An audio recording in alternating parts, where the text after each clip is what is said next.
Hi, I'm Portia, and that show Outer Banks is cray cray. I'm wearing makeup. As you know, I don't usually do this. I have these tattoos. They're just painted on by me because I recently did a Popeye the Sailor Man cosplay, which you can check out on my Instagram at Portia D Does Style. But also, how convenient that I'm wearing these nautical sailor themed tattoos when I'm about to talk about the new show on Netflix called Outer Banks, which is, it's like a nautical themed show if you didn't get that. So I thought that I would come on here and talk about the fact that this show is completely cray cray, okay? And I'm inspired to do these videos by the likes of Alex Myers, who does this TV show is Dumb series, and Amanda Beebe, I believe that's how you say her name, her Everything Wrong With series. So I was inspired after watching those, and now I want to do my own series based off of that. So I would definitely check out their channels if you haven't already, and be sure to subscribe to mine. Oh my god, I post all different kinds of videos, and I want to post more videos like this because I do watch a lot of TV. I love talking about TV, so why don't I actually just do that? Subscribe to let me know that you want to see more of me talking about TV and the things that I love and hate about these crazy shows that are out. And make sure to give me some suggestions for shows that you think that I should do in the future. I'm already thinking about doing the new version of Charm, Vampire Diaries, because my god, that's a classic one that I just really feel like they destroyed. So give me shows that you feel like are cray. I'll check them out. Maybe I've seen them already, and I'll let you know whether I think they cray cray as well. Okay, Outer Banks. First of all, spoiler alert, spoiler alert, spoiler alert. If you haven't seen the show, you want to see the show, and you don't want anything to be spoiled because I'm about to spoil everything, stop right now and look at the show and then come back. But if you don't care, then yeah, keep watching. I want you to keep watching anyways. I mean, the show is still really entertaining, but a huge part of this show is experiencing the craziness that just keeps happening. Okay, I knew that this show was cray when Alex Myers did a review on it. I knew that this show was cray when Topper tried to drown John B. I knew that this show was cray when JJ pulled a gun out on Topper in the middle of the beach, and then he shot the gun in the middle of everybody. He started shooting in the air. I knew the show was cray when the Pogues get chased in a boat by two random strangers in the middle of the ocean, and then the two guys that shot them get murdered by a man with a hook. I knew that this show was cray when they set the drive-in projector on fire to stop Pope from getting murdered. I knew that this show was cray when Topper turned himself into the cops as a distraction to prove to his ex-girlfriend Sarah Cameron that he loved her more. I knew that it was cray then. I knew that this show was cray when Sarah Cameron's father gave the Oscar-nominating speeches that convinced everybody that John B. murdered the sheriff and that his own daughter has a personality disorder. I knew that this show was cray when he tried to kill John B. in the middle of the ocean with a hook and convinced everybody that John B. tried to kill him. I knew that this show was cray by the very fact this show has child protective services in it at all. I mean, considering all the shows out here with just childhood neglect and just craziness happening, and they should have child protective services, but they don't. That's how I knew that the show was cray. Okay, let's stop. What is the show about? It's about a group of 4 kids. They call themselves the Pogues, which I don't even understand what that really means, but they live in Outer Banks, North Carolina. You would never know that this show was set in North Carolina because don't nobody have an accent except for homie who plays Sheriff Peterkin, who also played Tara Thornton's mother in True Blood. Shout out if you watched True Blood. Her accent will forever be good in that show and this show, but she's the only one with an accent. But either way, it's set in Outer Banks, North Carolina. This is a place where there's a huge discrepancy between the extremely wealthy and the extremely poor, which is a really interesting setup, right? It's kind of cool. But essentially, the show is a treasure hunt. I'm serious. It's a modern day treasure hunt, which I actually find really cool because they find a way to add the nautical aspect of the show while still making it seem like an action show at the same time. There would normally be car chases, there's boat chases. Normally you'd be going after like physical paper money, maybe that's in like a bank or something like that, but they're going after actual gold that's been buried. Normal parts that would be associated with like an action movie or show are now nauticalized. It's not a real word. So they're literally looking for $400 million worth of gold bars. Also a lot of money. You know, usually sometimes it's like, oh, it's $1 million, $10 million. $400 million, I mean, that could change lives. And spoiler alert, they find it. That's how I knew that the show was cray. Where they do that at? Like, where did they, like, halfway through a show actually find the thing that they're looking for? I mean, it took On My Block the whole first season before they found the Roller World money. Spoiler alert again if you haven't seen first season of On My Block. Oops. Who are the characters? Why are they cray? Let's start with John B. John B is our main character, right? He also looks like the guy I lost my virginity to, so that's interesting. His father disappeared at sea, which apparently is strange because he was like a sailor and knew the seas better than everybody else, so there's some mystery around that. Like, ooh, how did he lost that sea? Oh my gosh. So Child Protective Services are after him because the person that's supposed to be his guardian, his uncle, has gone AWOL. So he's an unemancipated minor just living in a home in Outer Banks, North Carolina by himself, which is a really interesting and realistic element to have in a show like this. He's cray because he's the squirreliest man I have ever come across. It seems like he can get himself out of any situation. Like, how does he do this? Trapped in a laundry room with no way out? That's nothing for John B. He's gonna escape through, what is that, a pet door, a vent? Like, how did you even, what was that? How did you get out of that? He was literally in the middle of the ocean about to be murdered, and somehow he got out of that. He was in the middle of the ocean about to be killed by a huge hurricane, and somehow he got out of that. What? Not to mention that his personality seems to just be like a little unhinged sometimes. Like, I get that he's frustrated occasionally because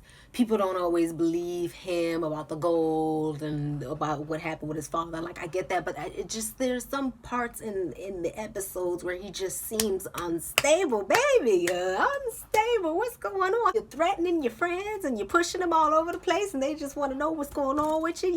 You're acting crazy. Drink some water, John B. Not to mention the fact that he was ready to be side bitch of the year to Sarah Cameron. We gonna get to her later. But he just knowingly was like, look, I'll be your secret boo thing on the side. I ain't even got to be your bottom bitch. Just let me in. Just let me have a little piece of that Sarah Cameron action, okay? I will be there, your hoe on the side cheering you on. You ready to just be the side hoe.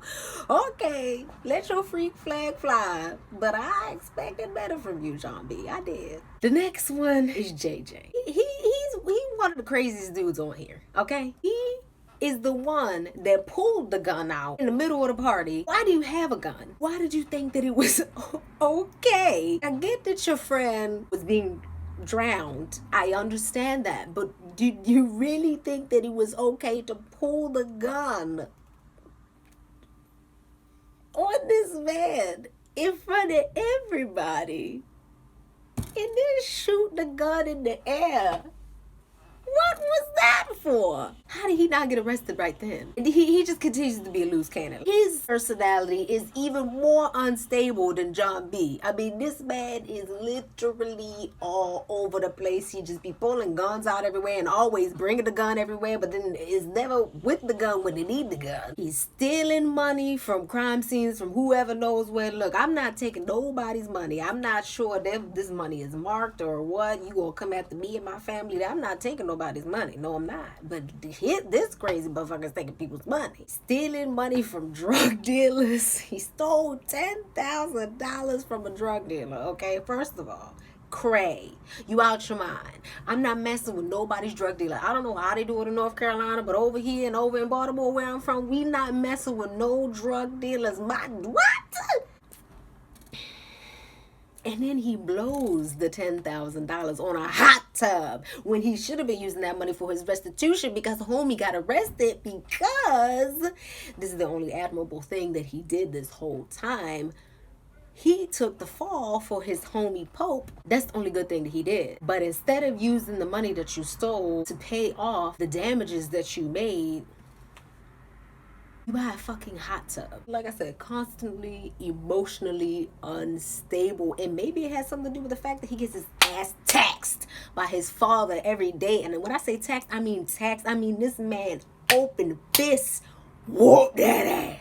Moving on. Pope is the black friend of the group, right? You always have to have one. He starts off normal, and I don't even think that he's that cray, y'all. I really don't. But he starts off normal, but then through the influence of JJ and John B, he gets a little more cray. I just gotta interject. I don't understand why he's the one who got his ass beat by the two white boys when John B and JJ, the other two white boys, were the one who instigated this fight or whatever that happened on the beach. That felt like a hate crime to me, and I just didn't understand why that wasn't addressed, because yes, okay, it was the rich versus the poor sort of feud thing, but it was also like white versus black, and that just didn't sit right with me. But anyway, he got back at them by sinking this boat, which was like $40,000 or something like that. I mean, which I was like, that's right, get him, right? Cray, because I'm not doing it, but I get why he did it. But homie almost got sent to prison because of that. I also don't understand why he seemed to be the only person to get any sort of consequences for any of his actions when freaking JJ pulls a gun. Okay, we're done. And that's really it. Like, Pope not really that cray, thank goodness, because we need somebody to be stable here. And actually, if anything, he's constantly the one reminding people of the reality of the situation. And that's what you're supposed to do as the black friend. You're supposed to be that voice of reason. Unfortunately, he is. Thank you, brother. Kiara, I don't remember. This little mini Michelle Rodriguez, the solo dolo female of the crew. Everybody has one. I used to be one when I was in college, the only girl friend in a group of guys, constantly throwing out mixed signals at John B. And then she get confused when he kisses her, and she's like, what do you mean? I don't know why you thought that I would like you. I don't know. Maybe because you throwing out all these mixed signals at him for what do you mean? Constantly taking her clothes off, constantly throwing her hair over her shoulder. I mean, she is fine, I can't lie, but the only crazy thing that I could really think of was when she tried to get John B to choose between his girlfriend and her. I just thought that was crazy. Like, girl, what is you thinking? And also, why do you have this tension between her in the first place? If you're not going to explain why the tension is, you can't expect this man to choose between one of his best friends and his girlfriend. Girl, you crazy, sit your ass down. Sarah Cameron is John B's, eventually she becomes his girlfriend, right? I knew Sarah Cameron was gray. And her own sister ratted her out to her boyfriend Topper, saying every guy that she's ever dated, she cheated on. And I realized that she really was gray when that turned out to be true. Damn, bitch, you grimy and you slimy, and I love it. I find it so cray how loyal she was to John B. I mean, this man is a literal homeless vagabond on the run from the law for murdering a sheriff, even though he didn't murder the sheriff. And you just running after this man and going off into the wild and sleeping in abandoned homes and losing your virginity and desiccated and condemned church buildings like it's cute. Baby, you're messy. What is this fall from grace? Slums. I mean, she was dumpster diving. I get it. John B looks like the guy I lost my virginity to. I understand. He's an attractive man, but when you really look at what you're doing, you look crazy. She was literally ready to die in a storm for John B. Is it that good, baby? Okay, moving on. Topper is crazy, okay? He's the possessive boyfriend, ex-boyfriend of Sarah Cameron, who we should just talk about. He tried to drown John B. I knew he was cray then. Who tries to drown somebody? And what a nautical way to go out, right? Like, they just got some really cool ways to do that. Anyway, he threw my homie John B off a pier. Could have killed him. Broke his arm. Could have killed him. He gave himself up to the police, and he tried to justify this to Sarah Cameron. Let me prove to you that I love you. You don't love you. I'm gonna give myself up. Yeah. Meanwhile, she's the one who's running off with her current boo thing that she cheated on you with, and you the one looking stupid. Not to mention the fact that he just casually did coke for the first time in the middle of this party after he got rejected by his girlfriend. Like, Rafe Cameron. Now, this is Sarah Cameron's older brother. This is the craziest one. Is he the crazy? I just feel like it just keeps getting crazy. I don't know. He's crazy. He's the one who instigated hate crime against the little black boy Pope at the golf course. He beat his ass with a golf club while Pope was on the job. I just felt the crazy in him. When he interrupted this little boy on his job, he's like, "Can I get a beer from you?" I knew he was crazy then. When he took the beer out of his hand, I'm like, that's somebody else's groceries, bro. And he almost killed the boy. He almost killed him again behind the movie screen in front of everybody.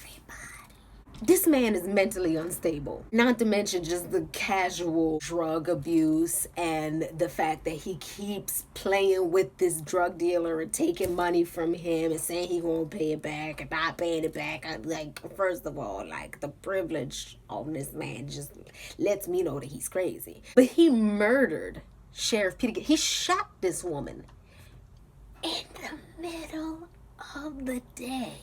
He's like, "I protected you. Can't you see that I'm the man of the house, okay? What would y'all do without me?" You are crazy. You are out of your mind. Oh my God. And then he goes even more crazy when he's trying to frame John B. for the crime that he committed. He's leading the lynch mob because essentially that's what starts to get created when everybody is looking for John B. He is now the one instigating this, and he sets a church on fire. I don't understand what's with the casual arson. Not to mention the fact that he's so pathetic. He is from a rich family, okay? That's the whole point of his character, is that he's rich, he's privileged, all this other stuff, yet and still this piece of shit has to take money from his 13-year-old sister. You disgust me. You're despicable. When I saw that, I said, this man knows no low. Ugh, I gotta move on from him. Ward Cameron, the father of who we were just talking about, the despicable Rafe Cameron and crazy ass Sarah Cameron. And this has got to be the craziest man. Also, it's really interesting how they weave the characters like in and out of the story, because he starts off to just be the father of Sarah Cameron, and then slowly, quickly you realize like, whoa, this man is literally behind everything. I knew he was cray when he tossed money at the drug dealer, threw it on the ground, and told him, "You better pick it up like a dog." I knew he was cray then. I really knew he was cray when he proceeded to whoop that man's ass, told his son, "Get your bike and let's go." And he ain't have no consequences. I knew he was cray then. I knew he was cray when he invites John B. out into the middle of the ocean and tries to kill him, y'all. He tries to kill him with a hook. I knew he was crazy when I realized that he was the man who killed those other two guys with a hook. Who kills people with hooks? And who just murders the murderers? If you out here murdering people that is hired to murder people, you cray. I'm scared of you. I'm scared of this man because of his Oscar-nominated speeches. I mean, this man is on the spot. Meryl Streep out here, just freaking Leonardo DiCaprio giving me all of the Oscar-winning glory. He delivered the speeches, my Lord. Man, he had me convinced. I said, does she have a personality disorder? You got me convinced. He got everybody to turn on John B. to frame this man for the murder of Sheriff Peterkin. If you don't know what the hell I'm talking about, because I'm really getting deep into the plot here, you got to watch this. If you know what I'm talking about, then you know what I'm talking about. When his daughter went to try, because she was there, she saw everything that happened, when she tried to make the confession to say that actually it was her brother, Rafe, that shot the sheriff. Ward Cameron was already in there to say, listen, my daughter, she's a little... I told you that she was gonna do this. She's so obsessed with John B. that she will say anything to get him off the hook. Wow. This man is a genius. And he's cray. He out of his mind. That's your own child. Like, you gonna throw your one child under the bus to help your other child? So the least cray person is the drug dealer. As crazy as it sounds. Yeah, okay. So he took Rafe Cameron's motorcycle. He burned his arm. That's what drug dealers do. And Rafe Cameron deserved it. Honestly, he deserved more than that. But homie took several beatings. He didn't retaliate. I thought he'd act more cray, especially everything that's been going on. But honestly, his character was pretty underwhelming. Like he was like, "This isn't the last you seen of me." Pretty much was the last we saw of you because you ain't do nothing. Nothing but empty threats. So that was everything that I can think of. What was the moment that you knew that this show was cray cray? What's more in other crazy moments that I'm forgetting, because I know that I'm forgetting some of these moments? Write them down in the comments. Also, like the video to put it higher into the YouTube algorithm so that more people can see this and more people can check out Outer Banks, because the show is great. I'm looking forward to season 2. I want to know what happens when they go to, what is it, the Bahamas, Bermuda? I don't remember where they were, but it's getting interesting, y'all. Share this with somebody that you think would like the show or has already seen the show and would love to talk about how freaking crazy it is, okay? Thank you so much for watching. I know this was kind of long. If you're not subscribed to me, please subscribe. Other than that, I see y'all later. Bye.